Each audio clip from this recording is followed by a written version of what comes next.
요즘 제가 느끼기에는요, 우리 공동체 가운데 한 참 수많은 이 성령의 역사들이 있는 것 같아요. 그래서 예배가 더욱더 기대되어지고 우리가 함께 모여서 잠깐이나마 손 붙잡고 기도하는 이 시간들이 너무나도 이제 기대가 되고 기다려지고 또 좋고 아멘이시죠? 네. 네. 그런데 이러한 성령의 역사의 어떤 강도를 결정하는 것이 무엇이냐면 바로 우리가 계속해서 함께 살펴볼 이 설교의 내용이라고 할 수 있습니다.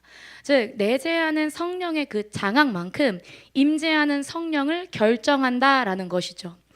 내재하는 성령께서 더욱 활발하게 일하시고 그 내재하신 성령께서 나를 장악해야지만 임재를 끌어당기고 임재하신 성령의 통로가 되어지면서 내재의 성령을 더욱더 강력하게 할 수 있다는 것입니다.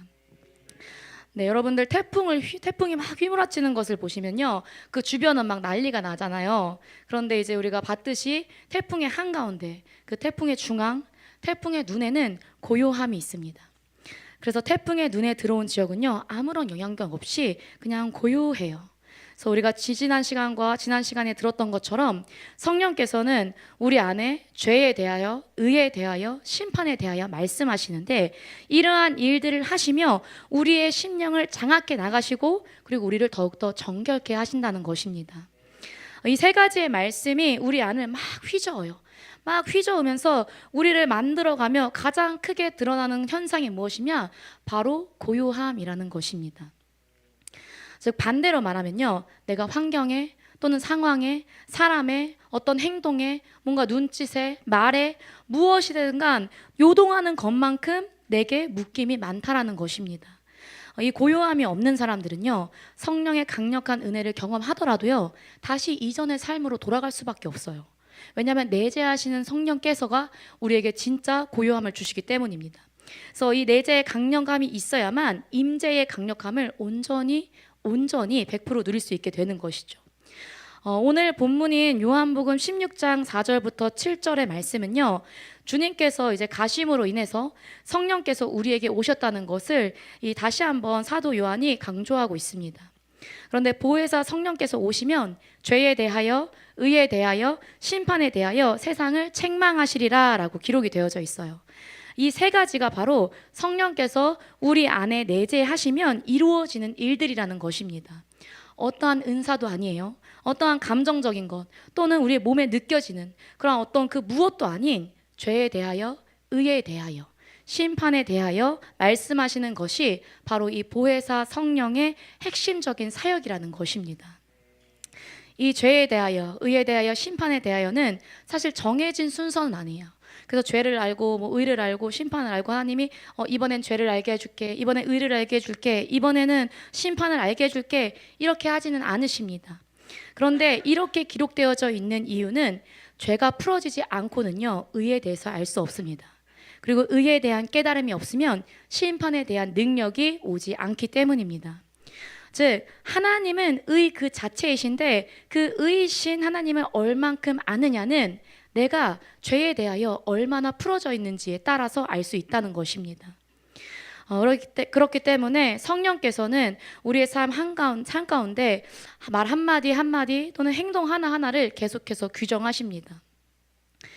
성령과 함께 살아가면요, 성령께서는 죄에 대한 긍휼이 전혀 없으세요. 그래서 우리를 계속해서 정죄하십니다. 즉, 성령의 성질은 정죄예요. 정죄. 성령께서는요, 죄를 너무나도 싫어하시기 때문에 아주 민감하게 이제 반응합니다. 오전에도 이제 하라 목사님께서 이혜리 얘기를 했는데, 언젠가 이제 저희가 교회에서 점심 식사를 하는데 이혜리가 요즘 막 삐지기도 한다, 이런 이야기를 막 나눴어요. 그런데 옆에서 그것을 이제 가만히 듣고 계시던 담임 목사님께서 그 모습이 너무 궁금하셨던 거죠. 그래서 정말 갑자기 너무나도 느닷없이 아무런 이유 없이 이혜리를 혼내기 시작했습니다. 이혜리를 이놈! 누가 그렇게 하래? 이놈! 아무것도 안 했는데 이놈! 이렇게 혼내기 시작하셨어요. 근데 이제 이혜리가 얼마나 순종을 잘하냐면 결국에는 목사님께 순종해서 삐졌어요. 그 말을 이제 순종해서 삐졌는데 그 이후로는 정말 한동안 담임 목사님이 이제 어디 가자, 이리 와라 이렇게 해도 한동안 목사님께 곁을 내어주지 않는 겁니다. 이와 같이 성령께서는요, 아주 작은 죄라도, 아니야, 난 그거 싫어. 아니야, 아니야, 그렇게 하면 난 싫어. 나는 그거 선택하면 슬퍼. 네가 그거 선택할 거야? 난 그럼 그만큼 뒤로 물러갈 거야. 이렇게 금세 뒤로 물러가신다는 것입니다. 예를 들어서 여러분들 혹시 이 말씀 아십니까? 굉장히 어려운 말씀인데 내 이웃을 내 몸과 같이 사랑하라. 정말 여러분들 수준이 높으시네요. 다 알고 계시네요. 네, 이 말씀 예수님 안 믿는 사람들도 사실 아는 말씀이죠. 그런데 이 말씀을 알면서도 성령께서 죄에 대한 규정을 하지 않은 사람의 경우에는요, 사랑하지 못하면서도 사랑하지 못하는 것이 죄인 줄 모른다는 거예요. 안다고 하더라도 관념적으로 아는 거예요. 내가 민서를 사랑해야 되는데 어쩔 수가 없고 쉽지가 않네. 이렇게 하고 그냥 사랑하기를 포기해버리거나 아니면 이 정도로 그냥 그쳐버리는 것이죠. 그러나 진리의 영이 우리 안에 임하시면 내가 사랑하지 못한 순간, 내가 미움을 선택할 뻔한 그 순간 우리는 등골이 오싹해지는 것입니다. 내 영혼을 방치하거나 내 마음 놓고 죄를 지을 수가 없는 거예요. 왜냐하면 성령이 내 죄에 대해 즉각적으로 정죄하시기 때문입니다. 성령께서 성령의 의지대로 내 영혼의 그 규정들을 마음껏 베풀 수 있도록 스스로를 열어두지 않기 때문에 모르고 그냥 지나갈 뿐입니다. 성령은요, 계속해서 말없는 탄식으로 우리의 삶을 규정하십니다.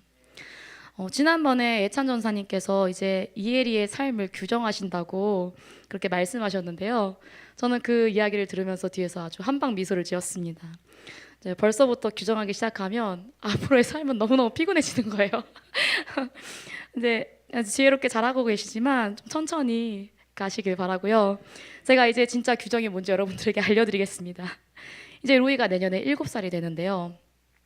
정말 제가 하루 종일 로이를 규정합니다. 로이가 여러분들 아실지 모르겠지만 사랑이 참 많아요. 의외로. 그래서 로아도 너무 예뻐하고요. 엘리아도 너무 예뻐해요. 그래서 아침에 일어나면 엘리아 막 예쁘게 돌봐주고 막 로아 돌봐주고 그런단 말이에요. 그럼 제가 이제 로이를 그래, 로이가 진짜 참 착하다. 로이 맞아, 사랑이 많지. 이렇게 로이를 규정합니다. 그런데 오늘처럼 자꾸 막 까불까불거리면서 살짝 이렇게 조금씩 엄마 머리 꼭대기로 막 이렇게 조금씩 이제 올라가요. 그러면은 이제 제가 말은 하지 않지만 속으로 이제 규정하죠. 이거 안 되겠는데 이렇게 제가 속으로 규정합니다.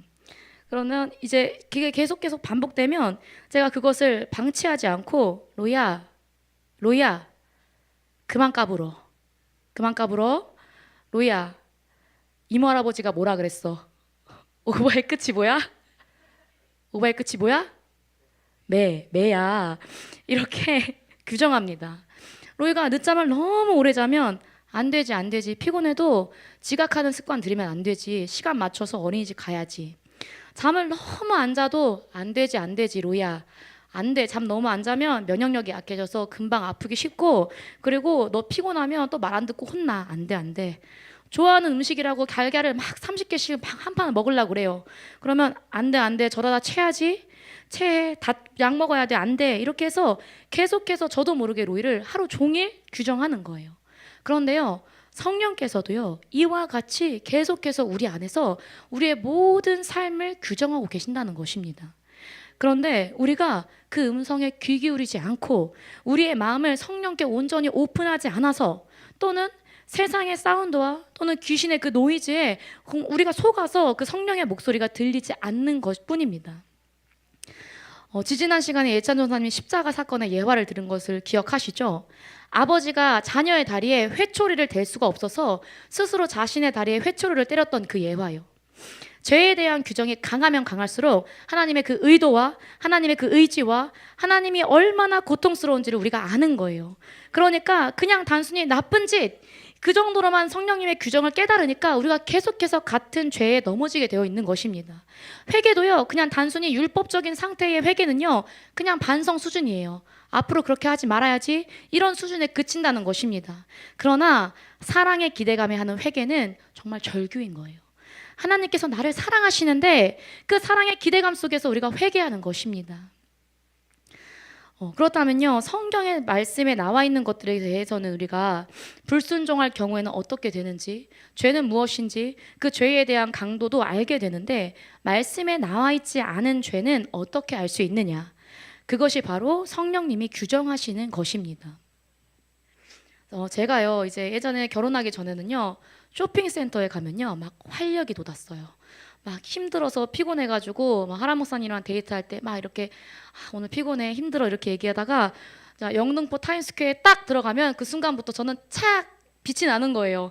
그래서 그때부터 하람 목사님은 삽시간으로 피곤해지고 저는 그때부터 삽시간으로 막 흥이 올라가지고 여기 가보자 저기 가보자 여기 가보자 저기 가보자 이렇게 하는 거예요. 그런데 어느 순간 성령께서 이것을 규제해 버리시는 거예요. 아니야, 너 거기 가서 그렇게 즐겨? 나는 그걸 원치 않아. 나는 네가 거기서 그렇게 즐거워하고 그것을 사고 거기서 만족감을 얻는 거 나는 너 원치 않아. 이렇게 말씀하시는 거예요. 이런 식으로 성경에 기록되어져 있지는 않지만 성령께서 주시는 감동과 성령께서 원하시는 것을 불순종할 때 내 삶의 모든 영역에서 그분은 그것을 죄로 규정하신다는 것입니다. 마태복음 12장 31절 말씀을 보면요, 그러므로 내가 너희에게 이르노니 사람의 모든 죄와 회방은 사하심을 얻되 성령을 회방하는 것은 사하심을 얻지 못하겠고 라고 기록이 되어져 있습니다. 우리는 이것을 흔히 성령 회방죄라고 이야기를 해요. 하나님께서 예수 그리스도를 이 땅에 보내신 이유가 온 인류를 구원하길 원하셔서, 모든 인류를 사랑으로 구원하길 원하셔서 독생자 아들 예수 그리스도를 내어주셨는데 그분께서 결코 사하심을 주지 못하는 유일한 죄가 있다는 것입니다. 그것이 바로 이 성령 회방죄라는 거예요. 성령의 일하심, 성령의 세밀한 음성을 자꾸만 회방하는 자는 구원을 얻지 못한다는 거예요. 구약에는 죄와 순종했을 때의 복을 막 명확하게 구분을 지어 가르쳐 주셨습니다. 그러나 신약으로 넘어와서는요, 그 기준이 뭔가 포괄적이고 모호하게 느껴져요. 그것은 바로 우리 안에 성령을 주셨기 때문입니다. 그리고 그 성령이 우리 안에서 하시는 주된 사역이 바로 죄, 의, 심판에 대하여 말씀하시는 것이기에 우리는 그 말씀에 세밀하게 따라야 할 줄로 믿습니다. 우리가 그 말씀에 온전히 따르기 위해서는요, 성령께서 규정하시는 것들에 민감하게 깨달아야 돼요. 그리고 성령께서 움직이시는 것에 민감하게 반응하며 우리를 오픈해야 할 줄로 믿습니다. 자꾸만 성령께 나를 오픈해 놓으면 성령께서 싫어하시는 것들을 아주 즉각적으로 수용하면서 나의 인격이 변화되는 거예요. 자꾸만 성령께 나를 오픈해 놓으면 죄에 대한 성령님의 규정을 계속해서 받아들이면 엄청나게 우리는 섬세해지고 정결해집니다. 그래서 내가 생각지도 못한 부분까지도 하나님은 죄로 규정하시고 또 나로 하여금 회개케 하십니다. 이 범위는 나로부터 시작해서 점점 더 넓어져요. 하람 목사님께서 이제 체격이 크시잖아요. 그러니까 이제 하람 목사님 이거 걸어가시면 로아가 막 아시죠? 막 정신없이 사방팔방 이렇게 막 지나갑니다. 그러면 하람 목사님은요, SUV 대형차여서, SUV도 아니에요, 그냥 대형 그 뭐라 그러죠, 화물차 같은 차여서요, 앞에 차가 있으면 보지를 못해요. 그래서 그냥 발로 깡 차버려요. 그러면 로아가 철푸덕하고 넘어집니다. 그러면요, 물론 로아가 정신없이 다닌 건 로아 잘못이에요. 그렇지만 아직 방향 감각이나 조절 능력이 막 미성숙한 로아보다는 앞을 뭔가 잘 보지 못하고 주의 깊게 살피지 못한 하람 목사님이 로아를 번쩍 일으켜서 사과해요. 로아야, 왜 이렇게 앞에 왔어? 미안해 이렇게 사과합니다. 이런 것과 같이 내가 성숙해지고 성령님과 함께 살아가면 살아갈수록 내가 세상에서 관계하는 그 모든 것들이 아름다움을 잃어가는 것에 대해서 나에게 죄로 규정하시는 거예요. 그래서 성령께서는 내가 버리지 않아도 그 길가에 버려진 쓰레기를 줍기를 원하시고, 그렇기 때문에 예찬 전사님의 그 껌 종류도 바꾸게 하시는 거예요. 나 한 사람이 변하면 그 아름다움의 영향력이 세상을 변화시킨다는 것을 주님께서 아시기 때문입니다. 이 성령의 세심한 음성을 따라 걷다 보면요, 우리의 존재는 혁명되어집니다. 네, 우리의 존재는 혁명되어집니다. 네, 성령께서는요, 다른 어떤 역할을 해주지는 않으세요. 그저 그 죄에 대해서 규정만 해주세요. 한마디로 죄에 대하여 죽는 원리는 내가 스스로 선택해서 내 자신에 대해서 죽는 것입니다. 3S 아시죠? 사탄은 백보자 심판까지 죽지 않습니다. 세상은요, 주님이 오시는 그 끝날, 마지막 날까지 망하지 않아요.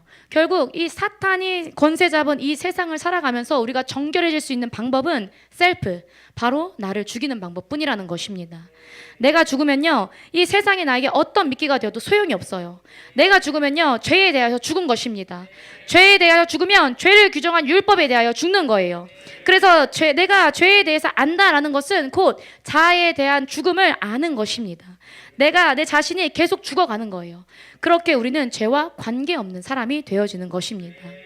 성령께서 내주하시는 사건은요, 그냥 조금 더 윤리적인 부분이 강화되어지는 것, 이런 정도가 아닙니다. 그냥 나의 철학이 조금 바뀌어지는 정도, 나의 기준이 조금 더 넓어지는 정도, 나의 마음이 조금 더 넓어지는 정도, 단순히 그냥 좀 더 착해지는 것을 의미하는 것이 아니에요. 성령께서 내주하신다는 것은 마치 물이 변해서 포도주가 되는 것처럼 본질적인 변화가 일어나는 것입니다. 찬물이 따뜻한 물이 되어지는 것이 아니에요. 하나님의 영이 우리 안에 임하시면 우리는 반드시 존재적으로 혁명되어지게 되어 있습니다. 말씀을 전하니까 마음이 너무 뜨거워져서 안 되겠어요. 우리 함께 기도하겠습니다. 이 시간 한번 기도하고 다시 말씀 전할 건데요. 주님, 이것이 우리 가운데 믿음으로 받아들여져야 돼요. 말씀 다시 할 건데, 이것이 우리 안에 믿음으로 받아들여져야 합니다. 우리는 본질적으로 이미 변화를 받은 자들이에요. 여러분들 가운데 성령이 임재하시잖아요. 그죠? 내주하신 성령께서 여러분들 안에 계시잖아요. 그런데 우리는 이미 그렇기 때문에 존재적으로 혁명되어진 것입니다. 하나님, 우리 가운데 이것을 믿는 믿음을 부어주시옵소서. 하나님, 우리 가운데 이 믿음을 더욱더 부어주시옵소서. 이것이 믿어지게 하여 주시옵소서. 이것이 풀려져야 우리가 이 모든 말씀을 온전히 체계화시킬 수 있어요. 우리는 존재적으로 이미 혁명되었음을 이 시간 선포합니다. 이것을 우리가 믿음으로 받습니다. 주님, 우리를 이것을 깨닫게 하여 주시옵소서.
믿음으로 좀 받아주십니까? 그래서 성령께서는요, 우리 안에 오셔서 죄에 대해서 알게 하시며 우리에게 하시는 말씀이 바로 죄에 대해서 죽었다인 것입니다. 로마서 6장을 보면요, 성령께서 우리 안에 오시는 그 순간에 그 즉시 그것들을 규정하십니다. 너 지금 죄 지은 거야.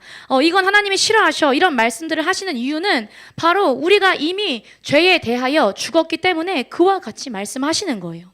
곧 우리는 죄와 관계없는 사람이라는 것입니다. 이것을 우리는 믿음으로 받아들여야 할 줄로 믿습니다. 죄는요, 하나님과의 분리를 일으켜요. 그런데 성령은 하나님의 영이시죠. 그 하나님의 영이 내 안에 계신데 우리 안에 죄가 있고, 그리고 그것을 조금씩 정화해져 가는 과정을 걷는다? 사실은 이것은 앞뒤가 맞지 않는 문장인 거예요. 며칠 전까지 이제 로이가 수족구에 걸려서 많이 아팠어요. 그런데 이제 로이는 자기가 아픈 줄도 몰라요. 그래서 어디가 아프냐고 물어보면 하나도 안 아프대요. 낮에는 심지어 컨디션이 너무 좋으니까 에너지를 뺄 수가 없어가지고 막 힘들어하는 거예요. 그런데 로이 몸속에는 수족구 바이러스가 있어서 입안에 염증도 나고 목구멍이 염증 때문에 새빨갛게 부어오르고 밤에는 아주 심하게 고열이 났어요. 정말 2시간에 3시간에 한 번씩 해열제를 먹여야만 1도씩 떨어질 만큼 심하게 고열을 났습니다. 그런데 그 상태를 우리는 건강한 사람이라고 할 수 있을까요? 로이가 낮에는 컨디션이 좋아서 자기가 아픈 줄 모르니까 그 상태를 보고 로이야, 너 건강하다, 이렇게 얘기할 수 있을까요? 전혀 그렇지 않아요. 건강하다는 것은 몸속에 바이러스가 없는 것을 의미합니다. 그와 같이 죄와 함께 하지 못하는 하나님의 영이 우리 안에 있으면 우리는 존재적으로 이미 죄와는 관계없는 사람이 된 것입니다. 더 나아가 의 자체이신 하나님의 영이 우리 안에 있기 때문에 우리는 의로운 자가 된 거예요. 그냥 죄인의 신분에서 탈피된 것이 아니라 우리는 의인이 된 것입니다. 그러한 신분의 변화가 우리 안에 일어나는 것이에요. 이것이 믿어질 때 우리는 죄와 관계없는 삶을 살 수 있는 능력이 생기는 것입니다. 십자가에서 주님께서 돌아가실 때 모든 죄악이 완벽하게 끝이 났어요. 성령께서 나의 죄에 대해서 계속해서 규정하시고 탄식하시며 또 그것을 잘라내시고 또 뿌리를 뽑아가는 그 작업이 집요하게 이루어져야 할 줄로 믿습니다. 그러한 작업이 이루어지면 이루어질수록 죄를 지을래야 지을 수가 없는 거예요. 쉽게 죄를 선택할 수가 없는 거예요. 그 존귀를 알고 내 안에 성령의 근심 소리가 우리 가운데 들려진다면 결코 이전의 삶을 살아갈 수 없게 되는 것이죠. 로마서는요, 죄에 대해 죽었다는 것을 옛사람이 죽었다라고 표현합니다. 옛사람이 죽었다. 우리가 구원받기 전에는요, 성령께서 규정하는 것이 사실은 다 죄가 아니었어요. 내가 번 돈으로 내가 벌었다고 말하는 것도 진짜 패역하네요. 내가 번 돈으로 쇼핑을 하는 거 죄가 아니었죠. 세상 사람들은 다 그렇게 삽니다. 그러나 주님을 만나고 내 안에 다른 새 사람이 생겨버린 거예요. 그래서 이제는 우리 가운데 갈등이 생깁니다. 그러니까 아직도 세상에서 삶을 살면서 죄에 대한 갈등이 없거나 또는 죄를 짓고 나서 갈등이 없다면 지금 여러분들은 옛사람으로 충만한 상태이신 겁니다. 죄는요, 옛사람의 산물이에요. 옛사람은 죄를 먹고 살아요. 계속해서 죄를 막 끌어당기죠. 그래서 내 안에 옛사람이 충만한 사람은 죄에 항거하면 할수록 고통스러운 거예요. 옛사람이 죽어지지 않는 사람들은 교회에 와서 예배를 드리고 찬양을 하고 심지어 자리에 앉아서 기도를 한다고 해도 세상에 취하고 죄와 타협하게 되는 것입니다. 여러분, 능소화라는 꽃을 아십니까? 예쁘죠? 모르세요? 진짜 예쁜 꽃인데, 능소화라는 꽃 너무 예쁜 꽃이죠. 근데 저희 부모님께서 이제 화원을 하시는데 능소화가 이제 화원에 피기 시작하면 막 걷잡을 수 없이 엄청 빠르게 이제 막 피어난대요. 근데 이게 파는 게 아니니까 뜯어야 된단 말이에요, 화원에서는. 근데 못 본 척 지나가는 그 순간 어느 차에 뒤돌아보면은 담벼락 하나를 다 차지해 버리는 거예요. 그래서 저희 이제 오빠가 한 명 있는데 화원 일을 이제 도우러 나가면 그 능소화를 가리켜서 뭐라고 얘기하냐면 군대에서 제설할 때 능과 같다고 아주 화를 막 냈었던 기억이 납니다. 죄는요, 이 능소화와 같이 계속해서 삽시간에 불어납니다. 성령께서 규정하시는 죄에 대해서 계속 반응하고 그 죄를 잘라내고 자기를 부인하면서 살아가야 하는데 그것을 방치해서 죄가 늘어나면 그냥 살아야 돼요. 그냥 살아갈 수밖에 없게 되는 거예요. 이것이 바로 죄의 속성입니다. 여러분들 안에 죄가 계속해서 가입되어서 이 능소화와 같이 피어나지 않도록 지속적으로 잘라내야 할 줄로 믿습니다. 그러면 우리가 그 죄를 어떻게 죽일 수 있을까요? 그 방법은 앞서 말씀드린 것과 같이 셀프, 즉 자아를 죽이는 것입니다. 로마서 8장 13절 말씀을 보면요, 너희가 육신대로 살면 반드시 죽을 것이로되 영으로서 몸의 행실을 죽이면 살리니 라고 기록이 되어져 있어요. 여기에 기록되어져 있는 너희는요, 구원을 받지 않은 자를 의미하는 것이 아니에요. 너희는 8장 1절에 생명의 성령의 법으로 죄와 사망에서 해방의 감격을 맞이한 자, 그런 자를 의미합니다. 심지어는 더 나아가서 8장에서의 너희는 단순히 구원받은 지 얼마 되지 않은 성도가 아니라 이미 성화의 단계에 이른 사람들을 의미해요. 즉 성화의 단계에 이른 사람이라도 육신대로 살면 반드시 죽는다는 것입니다. 너무나도 무서운 말씀이죠. 성화된 사람일지라도 영혼을 방치하고 죄에 대해서 규정하시는 성령님의 음성을 듣지 않는다면 굳어지게 되어 있다는 것입니다. 그렇기 때문에 우리는 육의 생각을 계속해서 죽이고 매 순간 성령의 세밀한 인도하심을 받아야 할 줄로 믿습니다. 이것을 위해서 가장 중요한 것은 무엇이냐면 성령께 계속해서 자신을 오픈하는 일이에요. 반복적이고 습관적으로 짓는 죄들에 대해서 성령께서 얼마나 탄식하는지 모릅니다. 회개할 수 없는 심령을 가리켜서 성경은 강팍하다라고 말합니다. 이전에 하람 목사님께서 설교하신 것처럼 우리는 날마다 이 강팍해 됨을 면해야 할 줄로 믿습니다. 성령의 음성이 들림에도 불구하고 지속적으로 같은 죄를 짓는다면 내 안에서 묶이는 것은 물론이고 하나님과 나 사이에 그것이 이 사이가 영계에서도 묶여버리는 것입니다. 우리는 성령께 더 깊은 우리의 심령을 오픈해야 할 줄로 믿습니다. 우리가 오픈한 만큼 성령께서는 우리를 계속해서 규정하시며 죄에 대해서 깨닫게 하십니다. 여러분들 지난 2주간 내주하시는 성령의 음성에 온전히 순종하셨습니까? 치열하게 싸우고 계시지요? 네, 우리가 계속해서 이 규정을 받고 성령의 정죄를 받음에도 불구하고 날이 갈수록 자유케 되어지며 또 우리의 심령이 잠잠해지고 고요해짐은 하나님의 사랑이 곧 우리를 규정하기 때문이며 성령께서 우리 안에 들어오심으로 이미 우리 가운데 의의 확증이 이루어졌기 때문입니다. 이 진리가 우리 가운데 더욱더 믿어지기를 소망합니다. 이것이 관념적으로 알아지는 것이 아니라 온전히 실체화되어지기를 소망합니다. 이 말씀을 믿음으로 받아들일 때 우리 안에 계신 성령께서 더욱더 역동적으로 일하시며 성령의 음성을 듣는 이 센스들이 더욱더 활성화되어진 우리 공동체가 되길 이 시간 선포합니다.